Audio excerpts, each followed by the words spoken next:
Nabi Ibrahim juga kata ulama, kepatuhannya kepada Allah tidak ada tolok bandingannya.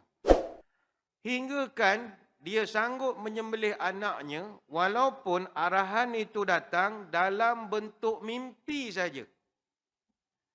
Dia wahyu ni, dia ada SOP dia. Wahyu ni dia ada standard juga. Tuan-tuan, kita orang kerja kerajaan naik pangkat, surat mesti ada lilin. Dia ada kaedah-kaedah juga. Bukan boleh main WhatsApp-WhatsApp, okey, you naik pangkat lah 54 esok. Mana boleh begitu? Dia ada cara dia. Kita kena panggil, ambil surat, kadang MB bagi, kadang SF bagi. Ada protokol. Nak dapat berita, apatah lagi wahyu, ada protokol. Sebab itu Al-Harith bin Hisham radhiyallahu anhu, dia pernah tanya kepada Nabi, "Ya Rasul, kaifa ya'tikal wahyu?" Bagaimanakah prosedur wahyu diturunkan kepadamu? Nabi jawab, "Ahyanan ya'tini mithla salsalatil jaras, wa huwa ashadduhu alayya, fayufsamu anni wa qad wa'aitu anhu ma qala." Nabi kata, wahyu ni ada macam-macam pesen. Ada masa dia datang dalam bunyi gemerincing loceng. Dan cara ini sangat berat untuk aku. Sehingga aku nak menerima tu berpeluh-peluh. Nak menerima. Walaupun dia bunyi dalam bentuk bunyi loceng saja. Ada masanya ahyanan yatamatsalu lil malak. Ada masa malaikat datang menyerupai lelaki. Fayukallimuni fa'i ma yaqul. Dia bercakap, aku faham. Aku bercakap, dia faham. Jadi wahyu ni dia ada standard dia. Maknanya mimpi mungkin SOP yang lah sekali je. Sebab itu Nabi terima wahyu berat. Aisyah radhiyallahu anha pernah cerita, walaqad ra'aituhu yanzilu alaihi alwahyu fil yaumi syadidil barad. Saya pernah tengok Nabi terima wahyu ketika winter, musim sejuk di Madinah. Tuan-tuan yang pernah ke Madinah, Madinah kalau sejuk. Belah-belah dia punya sejuk dia kalau malam. Fayafsimu anhu wa inna jabinuhu la yatafassadu araqa. Tapi dalam keadaan sejuk itu aku tengok dahi Nabi berpeluh-peluh, bercucuran peluh. Sebab itu hargailah wahyu. Nabi kita terima bukannya macam dapat mesej dalam WhatsApp group. Dah, itu boleh sambil baring-baring je baca mesej. Nabi terima perit. Maka dalam kes Nabi Ibrahim, dia tidak terima dalam bentuk bunyi loceng. Dia tidak terima dalam bentuk datangnya Jibril memberitahu ente mesti mau sembelih anak. Tidak. Tapi dia bentuk mimpi saja. Falamma balagha ma'ahu sa'ya qala ya bunayya inni ara fil manami anni azbahuka fanzur madza tara. Wahai anakku, malam tadi Abah bermimpi semelih kamu, maka apakah pendapatmu? Ini Nabi Ibrahim. Tapi ada juga syarahan yang saya pernah dengar di Mesir, tapi tak tahulah betul ke tidak. Nabi Ibrahim ni Allah uji sembelih anak sebab dia terlepas cakap. Ni cerita saya tak tahulah. Citationnya tak ada, tapi cerita saya dengar di ceramah di Mesir. Ada syekh tu cerita Nabi Ibrahim ni masa muda, dia tak ada anak. Dia lama tak ada anak. Jadi dia tak expect pun ada anak. Sebab suami isteri, kita orang lelaki dalam soal orang perempuan, dia ada satu had, kilang untuk dia nak baby maker tu, dia ada had dia juga. Sampai umur tertentu dia dah tak boleh dah. Dia panggil menopause. Tapi bagi orang lelaki-lelaki, dia tak ada menopause. Sebab lelaki-lelaki ni menopause. Lagi boleh sebut pisang, bolehlah dia beranak lagi. Tu syarat tu kata orang tu. Kalau tuan-tuan boleh sebut pisang, bolehlah ada anak. Kalau tak payahlah sebut pisang. Tak payah. Pakcik sebut pisang. Pisang tak ada lah tu. Pisang cheese goreng. Oh, itu boleh lagi tu. Semangat lagi. Jadi Nabi Ibrahim pun dia tak expect, isteri pun dah tak boleh apa-apa lagi. Jadi dia ni banyak kambing. Banyak haiwan ternakan. Tiap-tiap tahun buat korban. Sebab korban ni ibadat tradisional sejak daripada Adam lagi. Dia pun buat korban. Sampai ada orang puji dia. Wah, hebat bos kita. Tak kedekut langsung. Berpuluh ekor sembelih. Tuan ni tak sayang ke kambing-kambing ni? Dia terlepas cakap. Aku ni jangankan kambing. Kalau kau ada anak, Tuan suruh sembelih, aku sembelih. Dia cakap dia tak ada anak. Dan dia tak jangka pun dia akan dapat anak. Sekali dapat. Pulang paku buah keras lah. Boleh kau sembelih? Beres boh. Nak dapat tu dah lah susah. Dia never say no. Itulah Nabi Ibrahim. Yang keempat, kata ulama' Nabi Ibrahim ni, dia diberikan arahan-arahan yang bukan bidang kepakaran dia pun. Tapi, dia buat je. Contoh, dia diminta oleh Allah supaya menyampaikan seruan haji. Yang mana seruan ni Allah perintahkan mestilah didengari oleh seluruh manusia di seluruh dunia. Allah Ta'ala sebut dalam Quran, وَأَذِّنْ فِي النَّاسِ بِالْحَجِّ يَأْتُوكَ رِجَالًا وَعَلَى كُلِّ ضَامِرٍ يَأْتِينَ مِنْ كُلِّ فَجٍّ عَمِيقٍ. Nabi Ibrahim diperintahkan untuk seru orang datang buat haji di Mekah. Surah Al-Hajj ayat 27. Dan Nabi Ibrahim never say no. Dan tak adalah dia kata, saya nak panggil macam mana? Sini pun tak ada orang. Mekah mana ada orang? Kalau zaman kita sekarang ni mungkinlah logik. Ada WhatsApp group, ada Telegram, ada macam-macam. Dia beres apa? Beres ya. Depan Jabal Kubih dia panggil. Oi, marilah pergi haji. Oi. Dia buat je. Allah suruh buat Kaabah. Dia buat je. Tak adalah dia kata, saya bukan dalam bidang kejuruteraan. Saya memang tak reti langsung. Tak, dia buat je. Dia bukan arkitek, dia bukan engineer. Itu yang sengit-sengit Kaabah tak betul tu.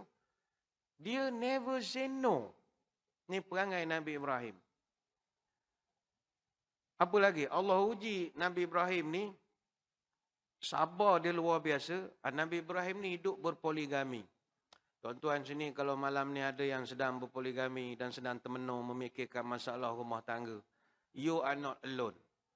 Sejak pada zaman Nabi Ibrahim lagi benda ni nak bermasalah. Nabi Ibrahim poligami. Nabi Ibrahim pun poligami setakat Haji Ibrahim lagilah pening kepala je. Apatah lagi Mat Ibrahim, lagilah peningnya. Nabi Ibrahim pun pening. Tak, Nabi kita pun poligami ada isu dalam isteri-isteri dia. Tapi forum lain lah cerita, lari tajuk kan. Nabi Ibrahim ni dia poligami. Dia isterinya kan Sarah dan juga Siti Hajar. Kita tahulah sejarah dia. Dan dia tambah pula isteri dia yang ketiga, tapi ni jarang bagi kita orang Islam jarang mendengar cerita ini, iaitu isterinya bernama Qanturah ataupun Keturah. Keturah ni bagi kita orang Islam kurang sikit pendedahan tentang kisah Keturah ini. Tapi rakan-rakan kita penganut Kristian, dia orang kenal dengan Qanturah ni. Sebab dalam Genesis chapter 25 verse 1 sampai 5 gitulah. King James version ada dicatatkan, and again Abraham took a wife and her name was Keturah. And she bare him Zimran, Jokshan, Medan, Midian, Ishbak, and Shuah. Dia Nabi Ibrahim, lepas daripada kematian Siti Sarah, dia telah berkahwin dengan Qanturah. Dan dia dikurniakan 6 orang anak laki-laki, Zimran, Jokshan, Medan, Midian, Ishbak, dan Shuah. Dan 6 anak Nabi Ibrahim inilah yang jadi ketua puak-puak di selatan dan juga di timur. Dan daripada anak-anaknya 6 orang inilah melahirkan atau memulakan nenek moyang kepada bangsa Melayu. Ini saya tak boleh cerita lebih, akan bertanjak pula tuan-tuan lepas ni sekarang. Panjang cerita, hilang kopiah pakai tanjak pula sekarang. Siap bawa kerih datang masjid. Nah, ini lab forum lain lah cerita. Itu yang kata ada darah Nabi Ibrahim. Dia ikut Keturah, bukannya Hajar ataupun Siti Sarah. Ini panjanglah ceritanya. Jadi poligami Nabi Ibrahim ni memang ada problem. Dia sebab asal poligami itu kerana Sarah ni tak ada anak. Dan dia tak ada anak sebab dia dah tua. Dia dah tak boleh nak proses baby itu, tak ada lagi dah. Dalam tafsir Jalalain ketika mengulas surah Az-Zariyat ayat 29 disebutkan faktor utama Sarah tak ada anak sebab dia tua. Dan bukan Allah sebut, dia sendiri yang mengaku. فَأَقْبَلَتِ امْرَأَتُهُ فِي سَرَّةٍ فَسَقَّتْ وَجْهَهَا وَقَالَتْ عَجُوزٌ أَقِيمٌ. Ketika 2 malaikat datang bawa berita perkhabaran bahawa puan ni sedang mengandung, فَسَقَّتْ وَجْهَهَا. Siti Sarah tampar muka dia, tak percaya. Dia tampar. Takkanlah saya mengandung, dah tua dah. وَقَالَتْ عَجُوزٌ أَقِيمٌ. Katanya, mana mungkin, saya ajuz, saya sudah tua mah. Dia sendiri ngaku dia tua. Dan dia tambah satu lagi, Aqim. Apa makna Aqim? Mandul. Saya confirm mandul. Surah Az-Zariyat ayat 29. Tapi yalah Allah Ta'ala, kalau benda yang impossible boleh je jadi possible, tak ada masalah. Jadi Siti Sarah pun dapatlah mengandung. Jadi dalam proses-proses itu, tak dapat anak pun semua, Nabi Ibrahim kahwin dengan Siti Hajar. Jadi berlakulah konflik sampai Siti Hajar ni terpaksa diasingkan, bawa kerana selalu ada pertelingkahan dengan Siti Sarah. Dia poligami, duduk dekat-dekat memang problem lah. Tuan-tuan kalau nak poligami boleh. Seorang di Shah Alam, seorang di Lombok. Oh, itu okey. Jauh kan betul. Kalau seorang di Shah Alam, seorang di Seri Muda, tak payahlah tuan-tuan buat pening kepala. Seorang lorong sebelah, seorang lorong sebelah ni. Dia baru kita beritahu dah. Ini ada lorong sebelah ni. Leceh betul, dia nak menipu langsung. Kalau jauh-jauh tu boleh. Kalau bohong-bohong. Piramli kata tak apa bohong. untuk nak bohong gitu.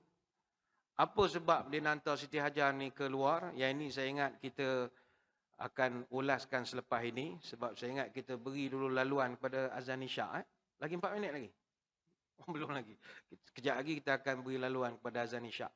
Cerita Siti Hajar ni tadi, dia ditinggal suami. Nabi Ibrahim bawa dia tengah padang pasir. Tinggal dia tengah padang pasir. Padang pasir itu sekarang adalah Mekah. Tapi Mekah tidak serupa sekarang. Mekah masa itu tak ada apa benda langsung. Jadi dia pun tinggalkan. Rabbana inni askantu min zurriyati biwadin ghairi zizar'in inda baitikal muharram. Wahai Tuhan, kata Nabi Ibrahim, aku tinggalkan zuriat keturunanku di lembah ini yang tidak ada pokok pun padanya di sisi rumahmu yang diharamkan mencerobohinya. Surah Ibrahim ayat 37. Ketika dia tinggalkan Ibrahim dan juga Nabi Ibrahim tinggalkan Ismail dan juga Siti Hajar dua beranak. Dia tinggal di belah begitu. Siti Hajar pun protes. Bang, abang nak tinggal kami begini je ke? Nabi Ibrahim yang berjalan, tak U-turn pun. Dia buat tak tahu ya. Siti Hajar tanya sekali lagi. Bang, saya tanya, takkan nak tinggal saya begini je? Anak ni nak menyusu, mana nak cari apa semua begini? Dia tanya. Kebajikan, kemah tak ada, pokok tak ada. Nabi Ibrahim buat bodoh, jalan. Masuk kali ketiga Siti Hajar ni cerdik. Ni puan-puan kena ambil pelajaran. Dia tukar format soalan. Abang, Allahu amaraka bihadza. Abang, adakah Allah yang perintahkan abang tinggalkan kami? Barulah Nabi Ibrahim pusing. Allah yang perintahkan aku dan jangan tanya kenapa. Aku tak pernah kata tidak dengan arahan Allah. Lalu kata Hajar, tak apalah bang. Kalau Allah yang perintahkan, nescaya Allah akan jaga kami. Abang pergilah. Ini kalau isteri kita dapat perangai Siti Hajar begini, Allah lega kita tuan-tuan. Nak pergi ride motor senang. Nak pergi kemah senang. Nak mancing senang. Tak payah nipu. Tak payah apa Allah senang. Main golf pun senang. Semua senang lah. Sekarang susah sikit lah. Sebab dia dah jadi Menteri Pertahanan. Saya nak tahan je tak bagi keluar. Susah betul. Ni tuan-tuan lepas pergi masjid ni pun mujur ni. Tak tahulah berapa borang isi ni nak keluar rumah ni. Kena isi borang juga ya. Borang kebenaran keluar malam. Susah. Sebab itu puan-puan janganlah sekat sangat. Boleh sekat tapi soalan tu biar macam Siti Hajar sikit. Dia asyik keluar mengetih je. Puan-puan tanya, abang ni keluar Allah ke yang arahkan? Biar dia pening kepala menjawab. Abang dah pejabat sampai ke maghrib. Maghrib balik malam ke 10. Allah ajar ke keluar gini? Biar dia pening nak jawab. Takut dia jawab macam Nabi Ibrahim. Allah yang perintah ke padan muka perempuan. Perempuan jawab je. Yalah Allah jaga kami. Mudah-mudahan. Ini isteri mati malam Jumaat ni. Kalau ini bagus betul. Tapi cuba kita lihat. Nabi Ibrahim AS disebabkan dia ni taat kepada Allah. Semua anak-anaknya jadi orang belaka. Semua jadi orang.